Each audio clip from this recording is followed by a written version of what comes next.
আসসালামু আলাইকুম বন্ধুরা, তোমরা সবাই কেমন আছো? আশা করি ভালো আছে। তোমাদের সাথে নতুন একটি ভিডিও শেয়ার করতে চলে আসলাম। এই তো এখানে আমি কিছু পেঁয়াজ কুচি দিয়েছি, দেশাল মোরগের মাংস নিয়েছি, পেঁয়াজ কুচি দিয়েছি, এরপর সয়াবিন তেল দিয়েছি, জিরা গুঁড়া ও সজের গুঁড়া দিয়েছি, এরপর হলুদের গুঁড়া, মরিচের গুঁড়া দিয়ে হাত দিয়ে ভালোভাবে মাখিয়ে নিব। আজকে তোমাদের সাথে নতুন একটি রান্না শেয়ার করতে চলে এসেছি। তো এখানে আমি সয়াবিন তেল দিয়েছি কড়াইতে, তারপর কিছু পেঁয়াজ কুচি দিয়েছি, যেহেতু মাংস পেঁয়াজ কুচি দিয়েছি, এখানে আবার হালকা করে কিছু পেঁয়াজ কুচি দিয়েছি। এখন পেঁয়াজগুলোকে বাদামি কালার করে নিচ্ছি। বাদামি কালার হয়ে গেলে আদা ও রসুন বাটা দিয়ে দিব। আদা ও রসুন বাটা দিয়ে ভালোভাবে নাড়াচাড়া দিয়ে নেব। আদা রসুন বাটাটাকেও হালকা করে ভেজে নিব। এই তো আদা ও রসুন বাটা আমার ভাজা হয়ে গেছে, বাদামি কালার হয়ে গেছে। এরপর লবণ দিয়ে দিব পরিমাপ মতো। এই তো এখানে পরিমাপ মতো লবণ দিয়ে দিয়েছি, নিচে লেগে যাচ্ছে এর জন্য পানিও দিয়ে দিয়েছি। এরপর মাখিয়ে রাখা মাংসটা দিয়ে দিলাম। 10 মিনিটের মতো মাখিয়ে রেখেছিলাম মাংসটা। এরপর মাংসটা দিয়ে ভালোভাবে আবারও নাড়াচাড়া করে নেব, ভালোভাবে নাড়া দিয়ে নেব।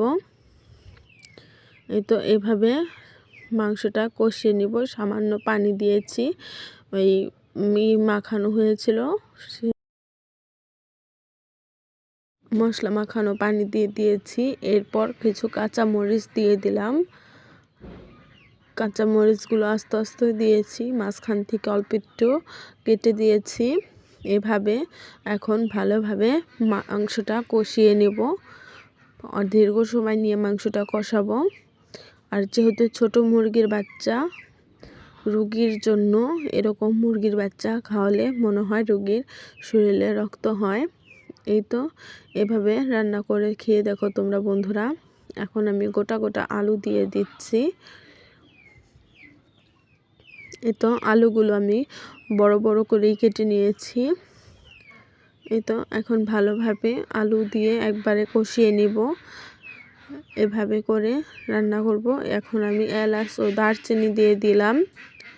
এলাচ ও দারচিনি দিয়ে দিয়েছি বন্ধুরা। এরপর ভালোভাবে কষিয়ে নিব আবারও। এই তো দেখো আস্তে আস্তে পানি উঠছে, যেহেতু আলু দিয়েছি। এই তো পানিটা আমি শুকানো হয়ে গেছে। এখন আমি ঝোলের পানি দিয়ে দিব। আমার এভাবে কষানো হয়ে গেছে, এখন আমি ঝোলের পানি দিয়ে দেব। দেখো অনেকটা কষানোর সময় দীর্ঘ সময় নিয়ে কষিয়েছে, অনেক সুন্দর দেখা যাচ্ছে মাশাআল্লাহ। এখন আমি পানি দিয়ে দিয়েছি পরিমাপ মতো। এই পানি দিয়েই সিদ্ধ হয়ে যাবে, আলু সিদ্ধ হয়ে যাবে, মাংসটাও সিদ্ধ হয়ে যাবে। অনেক ছোট মুরগির বাচ্চা ছিল, এর জন্য বেশি সময় লাগবে না সেদ্ধ হইতে। এই তো আমার তরকারিটা বলক চলে আসছে অলরেডি। এভাবে 15 মিনিটের মতো আমি জাল করে নেব। এই তো দেখো আস্তে আস্তে ঝোলটা কমিয়ে যাচ্ছে বন্ধুরা।